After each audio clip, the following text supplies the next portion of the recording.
¿cómo estás?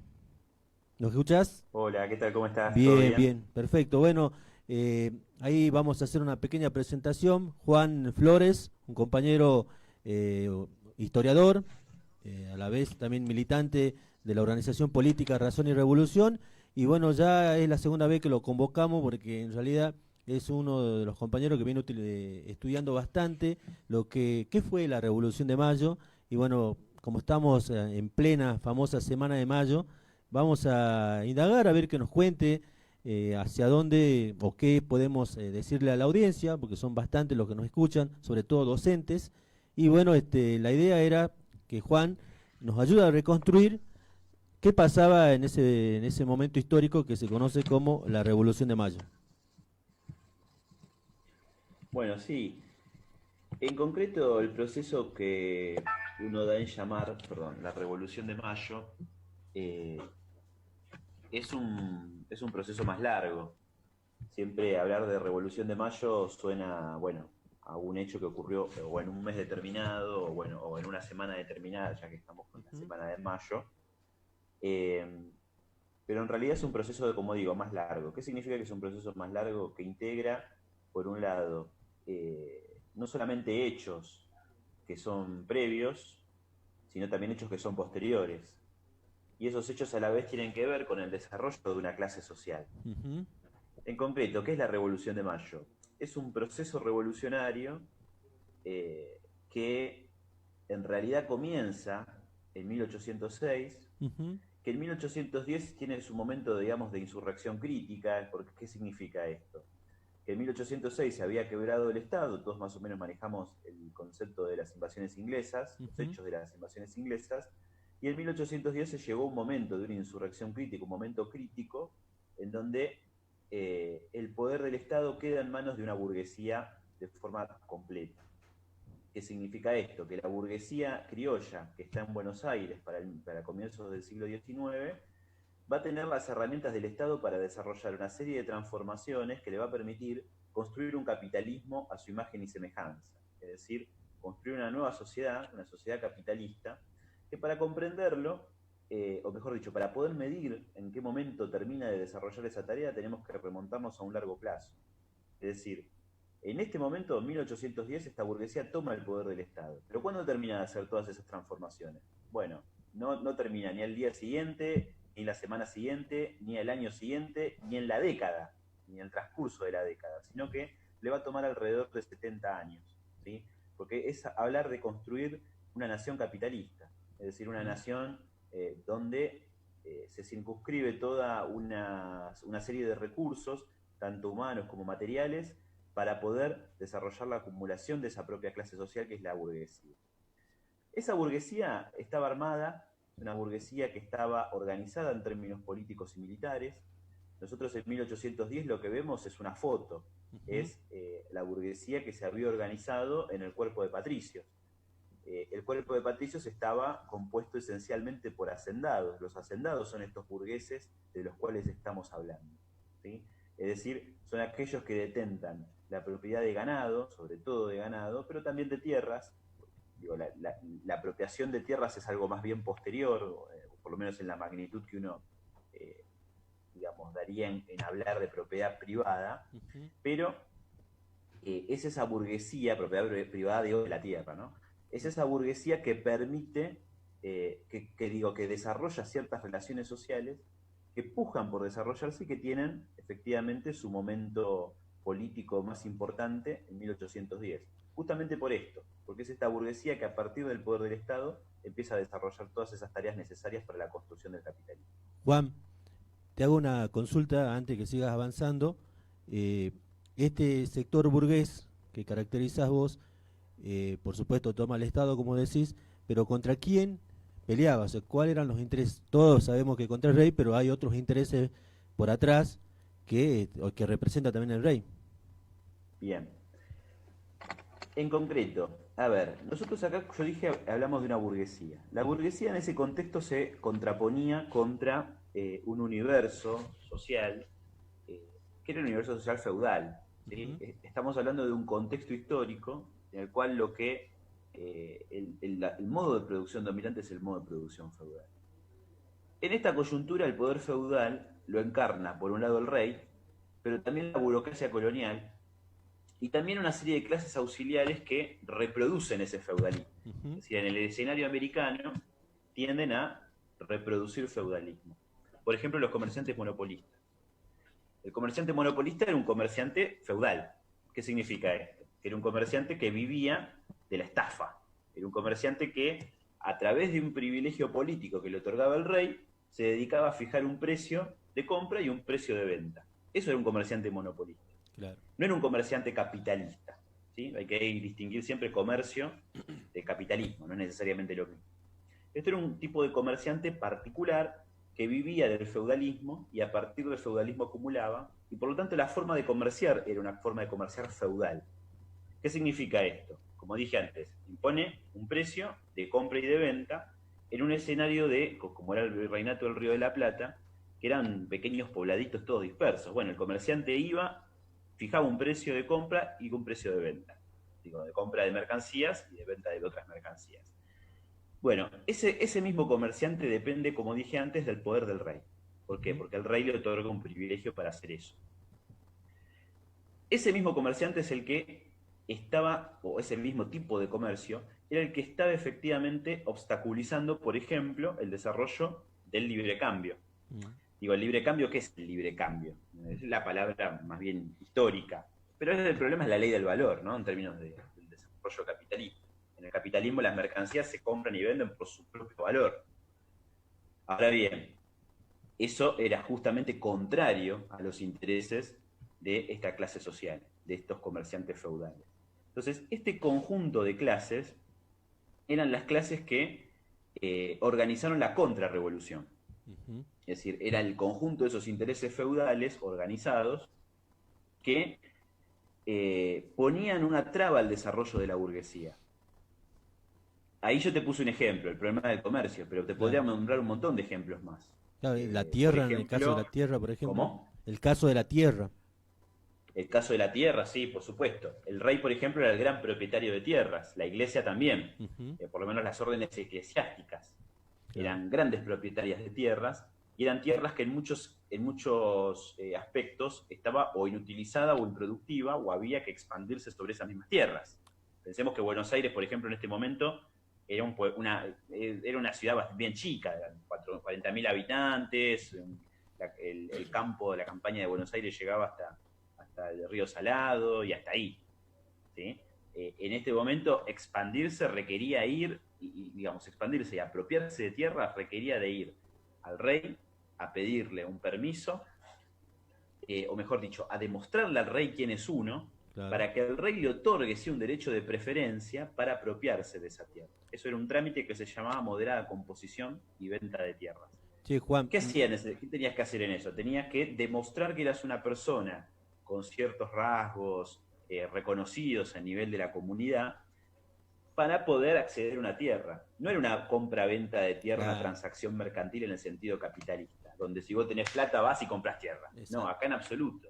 Acá tenías que ir a demostrar quién eras y a partir de ahí veía al rey si te daba un derecho de preferencia para poder acceder a esa tierra.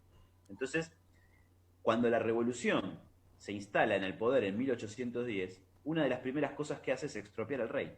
Expropia al rey y a las órdenes eclesiásticas. ¿Por qué? Y porque justamente requerían poner en movimiento esas mismas tierras para ponerlas a producir. Muy bien. Juan, te hago una consulta, ya que estás hablando de este sector privilegiado antes de la revolución. Para el caso del norte, alguna vez leí algo de vos, ¿nos podrías comentar estos señores que tenían la tierra, porque se lo había concedido el rey? Creo que tenías algunos ejemplos de Salta, de Jujuy. Sí. Ahí, a ver, en Salta y Jujuy tenemos todavía la pervivencia de cierto tipo de relaciones que no son exactamente iguales a las que ocurren en la campaña de Buenos Aires. Yo hasta ahora te estuve hablando de lo que ocurría en la campaña de Buenos Aires, a muy grandes rasgos. En algunos casos, algunas cuestiones de la campaña de Buenos Aires se replican en el norte, pero en otros casos no. ¿Por qué digo esto? Porque efectivamente habían ciertos personajes que dependían del privilegio del rey para poder explotar para poder explotar mano de obra a fin de poder desarrollar algún tipo de producción. Pero ese tipo de relación social no era exactamente una explotación de tipo asalariada, sino más bien una explotación de tipo forzada, o mejor dicho, una explotación de tipo feudal. Por ejemplo, las encomiendas. En el norte todavía había algunas encomiendas que pervivían, por lo menos en el temprano siglo XIX.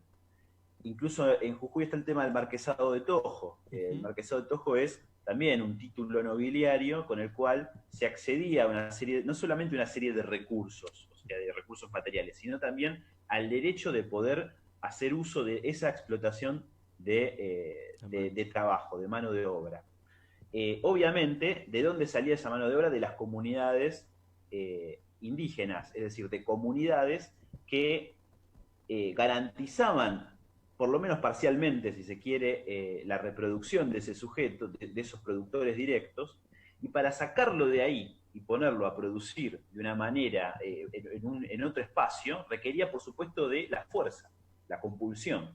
Entonces ahí aparece esa encomienda. ¿Qué era la encomienda? La encomienda en realidad era digamos, una prerrogativa que otorgaba el rey en la temprana conquista a los primeros conquistadores para que justamente, bueno, por un lado se asentaran, dispusieran de una fuerza, de una mano de obra como para poder explotar, pero a la vez se suponía que venía con esta cuestión de la garantía de la evangelización, del cuidado de la comunidad indígena, este tipo de cosas. Bien. Pero en realidad, obviamente, es un tipo de explotación feudal. Y eso todavía estaba presente en el temprano siglo XIX, aunque en decadencia, claro, en el norte. Estaba en decadencia, eso está claro, estaba en decadencia, no ocurría lo mismo que en el siglo XVI, pero sí tenemos un escenario en el cual todavía está presente.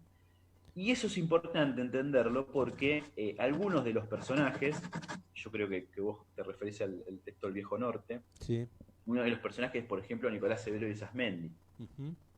Nicolás Severo Isasmendi es un personaje que justamente dispone de una encomienda, depende de ese privilegio político del Estado, y a la vez intentó dar un golpe contra el cabildo apenas iniciada la revolución. Ese golpe justamente lo que intenta es sostener el poder del cabildo salteño en manos de la contrarrevolución. Claro. Entonces ahí justamente se organiza de una manera bastante clara el Partido Revolucionario y el Contrarrevolucionario en Salta. El Partido Revolucionario existe en Salta. Digo, amén de que yo acabo de hablar de las encomiendas y todo esto, en realidad también habían relaciones de tipo capitalistas buscando por desarrollarse. Ahí tenemos, por ejemplo, a Güemes, aunque no en el mismo sentido de ostentación económica como los grandes propietarios del Valle del Lerma.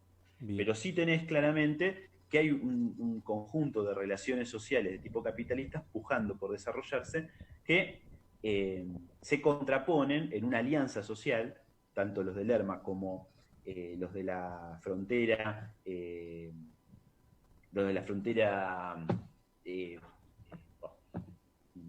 me perdí con la palabra. Bueno, como Güemes, por ejemplo, que tenían claramente una alianza social, digamos, efectiva, que podían, con la cual se contrapusieron justamente este tipo de personajes como el que te acabo de mencionar, que era Isasmendi. Entonces, ahí tenemos claramente el origen de un partido revolucionario y el origen de un partido contrarrevolucionario, claro, también en Salta, independientemente de lo que ocurra con, obviamente, la llegada, digo, de una fuerza política y militar que es, digamos, enviada por el gobierno de Buenos Aires. Exacto. Sí, acá en Jujuy, por ejemplo, estaba la familia Gorriti, que también sí, tenía mucho poder, tenían muchas tierras, sobre todo de frontera más que nada, y bueno, y ellos son parte del Partido Revolucionario.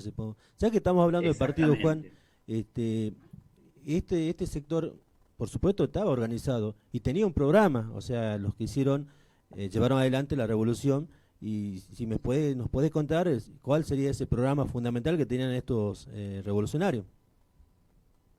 Bien, nosotros hicimos algunos estudios nosotros desde Razón y Revolución y el Centro de Estudios e Investigaciones en Ciencias Sociales, hicimos algunos estudios que tienen que ver con el análisis de uno de los revolucionarios más importantes dentro del cuerpo directivo de lo que fue el Partido Revolucionario, por lo menos en Buenos Aires, el Cuerpo de Patricios. Claro. Uno de ellos, digamos, este personaje era justamente Vieites, Polito Vieites. En toda la producción de Vieites, que es a través de una serie de periódicos de principios del siglo XIX, se puede observar claramente un programa revolucionario, particularmente, sobre todo en el Correo de Comercio, que es el que empalma más con el periodo revolucionario. ¿Sí? El Correo de Comercio se publicó hasta 1811, es decir, empalma muy bien con los años más álgidos del conflicto. ¿Qué teníamos ahí? Teníamos una persona que efectivamente señalaba los problemas del agro, los problemas del desarrollo de esas relaciones sociales donde estaba presente la burguesía. Por ejemplo, el problema de la mano de obra, cómo acceder a mano de obra para poder explotarla, digamos, en términos de trabajo asalariado. ¿De dónde lo sacábamos? Bueno, por un lado Vieites decía hay que expropiar a esos pequeños productores que se hacen llamar labradores, lo decía así entre comillas, se hacen llamar labradores o falsos labradores, porque no son verdaderos labradores. ¿Quién era para Vieites un verdadero labrador? Aquel que sí podía explotar fuerza de trabajo. Si no podía explotar esa fuerza de trabajo, era un delincuente, un vago, entonces esa persona tenía que ir o a la estancia o a la frontera, que alguien los ponga en arreglo. Eso decía Vieites en el texto. Lo mismo estaba compartido con Belgrano, porque en realidad esa publicación que acabo de mencionar estaba compartida, digamos, la edición junto con las publicaciones de Belgrano.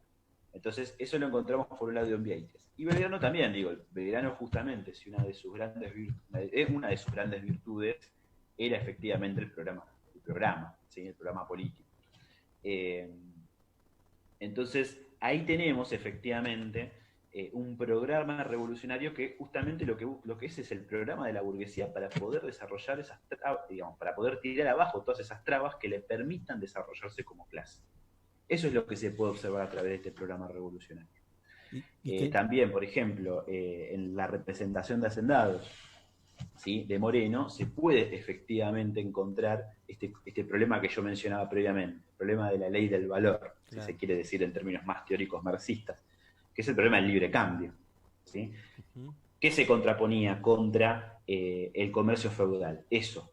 Y ahí efectivamente en esa documentación uno la puede encontrar. Entonces, obviamente, ya sea por algunas cuestiones de la censura, ya sea por algunas cuestiones ligadas al problema de un contexto histórico en el cual se desenvuelven estas mismas publicaciones, uno va a encontrar, somos los burgueses que queremos hacer la revolución. Claro. ¿No? Uno hoy en discusión, por ejemplo, con muchos historiadores académicos, dicen, bueno, no había un programa revolucionario, nadie quería hacer la revolución, y si se encontraron con la independencia fue porque, digamos, el rey Fernando VII era bastante intransigente. Claro. Pero en realidad, uno lo va a encontrar, exacto, uno lo va a encontrar, yo soy la burguesía, y la burguesía reclama este territorio para desarrollar una nación capitalista.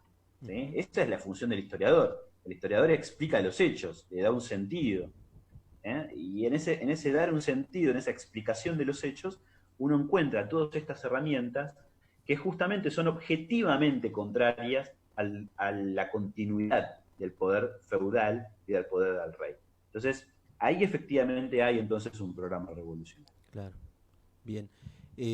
Juan, para avanzar un poco más en la discusión historiográfica, o sea, por ejemplo, en los manuales muchas veces se menciona de la cuestión que tanto en Francia, en Estados Unidos hubo revoluciones burguesas, pero cuando se habla de la Revolución de Mayo se empieza a hablar nació la patria y toda esta cuestión. Eso tiene que ver también con una postura que nosotros acá, por supuesto, en el programa tenemos también nuestra visión y acordamos más con la tuya, que fue una revolución y fue burguesa, pero estaría bueno también que la audiencia sepa de que, por ejemplo, por qué en las escuelas se enseñan una cosa, en la academia hay otra visión, y por supuesto dentro de la izquierda también hay otras visiones. Estaría bueno también de hacer un recorrido, porque vamos a encontrar en esta semana muchas visiones, pero la que predomina siempre es que nace la patria. Bueno, sí. A ver, en el relato nacional, ¿no? Es decir, el relato que obviamente se instaura a partir de la historiografía más bien de tipo mitrista, se instala la historia de los grandes hombres como personificación nacional, ¿no? Es decir, es la historia de los grandes hombres que personifican no solamente la nación, sino los valores asociados a la nación. Eso obviamente estuvo muy atado, por eso creo que es lo que más predomina, o sigue predominando, no tanto en el secundario, no tanto en los niveles secundarios, no conozco muy bien el diseño curricular en Jujuy, pero sí puedo hablar por lo menos por el de Buenos Aires, por el de la provincia de Buenos Aires. Digo, no tanto en el secundario, pero sí en el primario. Obviamente está la efeméride, los actos escolares, los actos, digamos, el izamiento de la bandera, etcétera, etcétera. Y todo eso, digamos, obviamente viene atado con una idea. En 1810 se instala el primer gobierno patrio, ¿no? Claro. Siempre, esta es un poco la apreciación. Hay un punto en donde, en ese aspecto, Mitre tiene algo de razón. ¿En qué sentido tiene algo de razón? De que efectivamente hay un problema nacional presente en 1810. ¿Qué significa que hay un problema nacional presente? Que la Argentina se terminó de conformar en el acto de 1810, en el 25 de mayo, no. Pero sí que hay una voluntad de una clase social para efectivamente desarrollar esa tarea. Entonces, en ese punto, Mitre no da una explicación de clase, pero sí encuentra que hay algo ahí que está pujando por desarrollarse. Hoy por hoy, y ahí sí hablo por los manuales más bien de secundario o alguna historiografía que sí ya se ha colado mejor en el sistema educativo, porque obviamente era cuestión de tiempo. En la academia, lo que hoy predomina es justamente la historia de la negación de las revoluciones. Exacto. ¿Sí? Es diferente al mitrismo, porque el mitrismo no negaba la revolución. Al contrario, el mitrismo la exaltaba. Obviamente le daba un contenido individual, digamos, atado al problema de la nación. Pero es completamente reaccionaria en relación a esa primera forma historiográfica, lo que hoy tenemos en la academia argentina. Esto fue una escuela que se dio en llamar la renovación historiográfica, que justamente lo que vino a decir es, en realidad la revolución no tenía ni programa, ni clases sociales, ni fue revolución, nadie quiso que fuera una revolución, y si se encontraron, como dije antes, con la independencia fue porque el rey Fernando VII era demasiado intransigente. ¿Sí? Yo invito a los lectores, a los oyentes a leer, por ejemplo, el libro de Gabriel Di Meglio, es un libro de divulgación que se llama 1816. Ese libro dice exactamente eso, y lo dice con casi de una manera ciertamente literaria, no lo digo exagerando su razonamiento, sino que efectivamente dice eso. Dice, nadie quería hacer la revolución, y bueno, se la encontraron. Sino, bueno, Luis Alberto Romero, en una columna de Clarín, dijo, en el año 2002, fíjense la coyuntura, creo que fue incluso, a ver si, en mayo del 2002, sí. Bueno, tremenda coyuntura, obviamente. ¿Qué es que dijo Luis Alberto Romero? Señaló que la revolución fue un proceso ciego, en el cual nadie sabía ni contra quién se oponían ni para qué la hacían. Claro. ¿Sí? Y él dice, bueno, es lo que dicen hoy los historiadores en la academia. ¿Sí? Esto lo dijo en una columna del diario Clarín, que no es casualidad, digo, no es casualidad que se niegue el proceso revolucionario, claro, mucho más en el 2002, ¿no? Hay un sentido político en eso. Y eso llegó a las escuelas. Entonces, están los diseños curriculares. La historia del Perindongui es eso, ¿sí? Es la historia, digamos, de una lucha, una disputa que no tuvo mayor sentido. ¿Cuál es el sentido que sí tuvo? La de las facciones. ¿Qué significa? Que no hay mayores intereses que los intereses mezquinos de acceder al poder por el poder mismo. ¿Sí? Entonces, esa es hoy la tradición historiográfica más instalada. Claro. Los Di Meglio, los Alperindongui, Noemí Goldman, es decir, toda esta camada de historiadores que vino a ocupar la academia de los 80 para acá y que hoy efectivamente dominan en el campo historiográfico académico. Bien. Después, bueno, hay más, no sé si querés. No, con eso. No, casualmente el filósofo kirchnerista Juan Pablo Feynman, ahí en su famosa filosofía que tiene ahí en el canal Encuentro, él abiertamente dice que la Revolución de Mayo fue elitista y sin pueblo. O sea, mete esa idea. Y ahí te quería hacer una consulta, porque nosotros le damos también mucha importancia a los sectores populares, bueno, a la clase trabajadora, bueno, de acuerdo al tiempo que estemos parados, pero ¿qué rol o qué hicieron los sectores estos, que no eran los de la burguesía, sino que estaban los esclavos, los campesinos, bueno, acá en el norte los gauchos, también los indígenas? O sea, ¿qué rol cumplieron estos sectores en ese momento histórico? Bien. Primero hay una cuestión más bien de concepto, o sea, ¿qué fueron? ¿No? Porque cuando uno habla por ahí de un peón, está pensando más bien en una clase que va hacia el capitalismo, hacia el trabajo asalariado, y cuando está hablando, por ejemplo, de un indígena encomendado, está hablando de una clase, de una sociedad previa, ¿no? Claro. Es decir, de una sociedad más bien de orden feudal. Justamente la revolución viene a transformar ese mismo proceso, a transformar al productor directo en un productor directo asalariado, ligado obviamente a las relaciones de tipo capitalista. ¿Cuál fue el rol de estos sujetos? Digo, porque en esta sociedad de transición todos estos sujetos conviven en cierto punto, ¿no? Pero efectivamente tuvieron una participación. Ya lo destacaban incluso Mitre, es decir, todo el mundo sabe más o menos que el pueblo aparecía, entre comillas, el pueblo quiere saber de qué se trata, Claro. esas cosas, ¿no? El pueblo, por lo menos como una figura genérica. E incluso estos historiadores de hoy también lo reconocen, ¿no? Incluso yo hablé de Di Meglio tiene otro libro, hoy mismo parece que estoy haciendo publicidad, aunque negativa, Sí, de Di Meglio, pero estamos, tiene otro libro que es Vive el Bajo Pueblo. claro, sí, Digo, sí, ¿qué es lo que dice Di Meglio? Di Meglio básicamente lo que señala es, sí, la gente se moviliza, el problema es por qué se moviliza. claro. Y su explicación es un tanto irracional. Es una explicación que pone el foco en la movilización por un concepto de patria en un sentido de tipo premoderno. Se defiende, se moviliza en defensa o por amor, eso ahí es, por amor a la patria, en un Claro. sentido más bien de tipo, como dije antes, premoderno. Digo, el concepto de patria. Porque esto lo traigo a colación.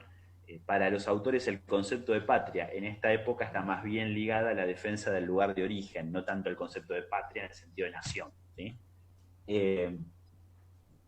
Entonces, es un concepto más bien irracional, es decir, ¿por qué se moviliza? Y por amor a la patria. ¿Sí? Esto está muy ligado a ciertos historiadores que planteaban, digamos, el problema de la movilización dentro de lo que le llamaron los estudios subalternos. Pero amén de todo esto, de los sectores subalternos, amén de todo esto, lo que está claro es que no le pueden dar una explicación de tipo material al por qué se moviliza. Claro. Y si uno se pone a analizar por qué efectivamente se movilizan todos estos sectores, es porque efectivamente la burguesía los necesita. En un contexto de revolución, la burguesía requiere completamente de una alianza, tejer una alianza social con todas estas clases sociales explotadas. ¿Por qué las necesita? Y porque efectivamente tejer digamos, tirar abajo el poder feudal requiere efectivamente de una alianza, porque de otra manera se quedan solos. Claro. ¿Por qué Castelli, por ejemplo, tiene el tema de la proclama de Tiahuanaco? Bueno, porque efectivamente requiere cierta alianza con un sector indígena que era importantísimo en el Alto Perú. ¿Sí? O por qué en el contexto de las invasiones inglesas la burguesía arma en el sentido de le da armas a estos explotados. Y porque efectivamente los necesitan para organizarse de manera tal de rechazar no solo la invasión, sino de empezar a construir una alternativa más bien de tipo independiente para esta propia burguesía. Obviamente esto no es gratuito, ¿sí? Porque darle armas a alguien, no, digamos, ya no es, en sí no es algo gratuito, pero necesitarlo para que pelee tampoco es gratuito. Bueno, ¿con qué se llaman este pacto? Con dinero.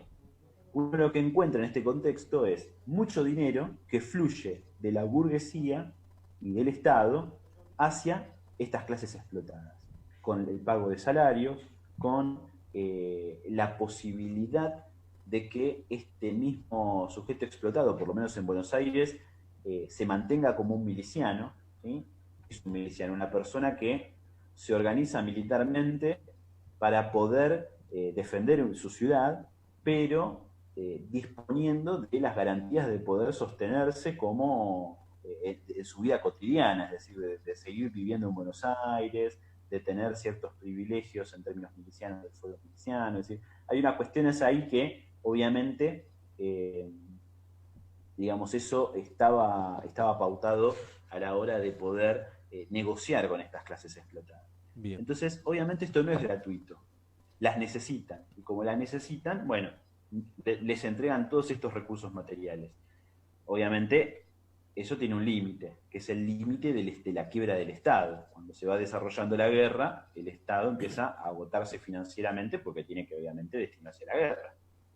Entonces, bueno, ahí empezarán a haber algunos conflictos, particularmente en Buenos Aires se ven muy claramente, donde, bueno, están planteados justamente que se rompe ese recurso material. Entonces, estas fuerzas sociales, de clases compuestas por clases explotadas, buscan la dirección burguesa que mejor cumpla con esos recursos. Buscan la dirección burguesa que mejor les permita sostenerse en términos materiales.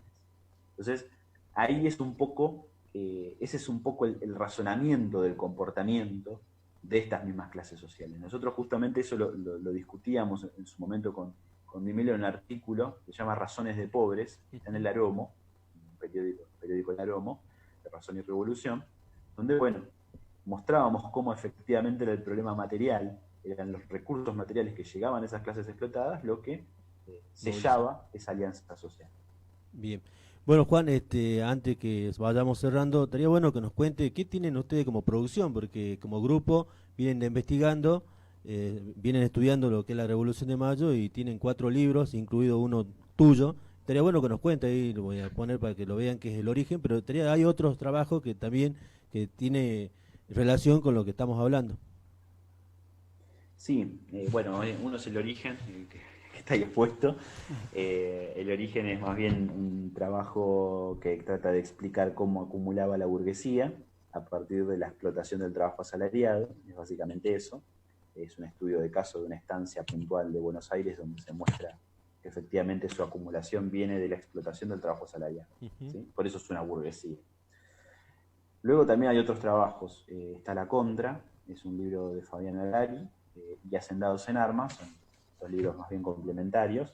Todos son complementarios, pero estos dos particularmente todavía lo son más, porque digamos, ahí se explica un poco los pormenores del desarrollo de ese partido revolucionario, el cuerpo de patricios, ligado al problema de resolver la contrarrevolución, que es este no es el libro de La Contra. Y luego también Dios, Rey y Monopolio, que es un estudio de, digamos, el problema de la contrarrevolución, el partido contrarrevolucionario que se organiza justamente contra la revolución, compuesto sobre todo por comerciantes monopolistas, como Diego de Agüero, Martín de Alzara. Entonces ahí tenemos una producción que trata de, digamos, cerrar el problema de la revolución, en tanto y en cuanto intenta dar una explicación completa de las fuerzas sociales en disputa. Luego también hay otro libro que fue La Revolución de Mayo, que es una explicación más bien didáctica, digamos, más bien de... Divulgación. De divulgación, no me salió la palabra, gracias, Sí. de divulgación, es un libro que, bueno, que es La Revolución de Mayo, el proceso de la década revolucionaria y cómo se conecta esa década revolucionaria con la culminación del problema nacional, es decir, con lo que ocurre entre 1810 y 1880, cuando efectivamente la burguesía culmina todas esas tareas burguesas, el desarrollo de la nación. Muy bien. Bueno, Juan, para terminar, digamos, esta entrevista, no sé, una reflexión sobre lo que ya hemos dicho bastante, por supuesto, pero una síntesis de qué es lo que vendría a ser entonces la Revolución de Mayo. Bueno, sí, efectivamente la Revolución de Mayo fue un proceso revolucionario burgués triunfante, triunfante en el sentido de que la burguesía logró desarrollar todas esas tareas necesarias para tomar forma de clase, en términos de clase dominante, es decir, para hegemonizar un espacio, pero fue un episodio revolucionario y eso es importante, porque amén de que hoy lo que está en discusión es justamente la continuidad de esta sociedad capitalista, no es un hecho menor que las transformaciones se hayan realizado sobre la base de la revolución. Y eso justamente creo que es la principal enseñanza del proceso, es decir, nos explica cómo una clase social se organiza, cómo una clase social toma una dimensión programática, política y militar como para poder realizar todas esas tareas. Lo único que obviamente ante el agotamiento de esta sociedad de tipo capitalista, en la cual la burguesía ya no tiene nada para ofrecer, absolutamente nada, en este contexto obviamente, en todo caso será cuestión de tomar la posta la clase obrera particular, tomando la enseñanza de la revolución, pero con un programa de tipo socialista. Esa creo que es un poco el razonamiento que nos tiene que dejar, el concepto que nos tiene que dejar el 25 de mayo. Bien. Muy bien, Juan, la verdad que bastante claro. Muy claro. Sí, tuvimos bastante audiencia también, seguramente ya van a haber preguntas y todo, te lo vamos a hacer llegar para que se lo pueda responder también en la página que tenemos, pero bueno, agradecerte nuevamente, seguramente te vamos a estar convocando para otra ocasión, y bueno, dejarte un saludo de acá de Jujuy y hasta pronto. Dale, gracias, cuando quieran. Un gusto, gracias por comunicar. Bien. Ahí pasaba la entrevista con el historiador Juan Flores y militante de la organización social y política, Razón y Revolución. Bronca cuando rían satisfechos al haber comprado sus derechos.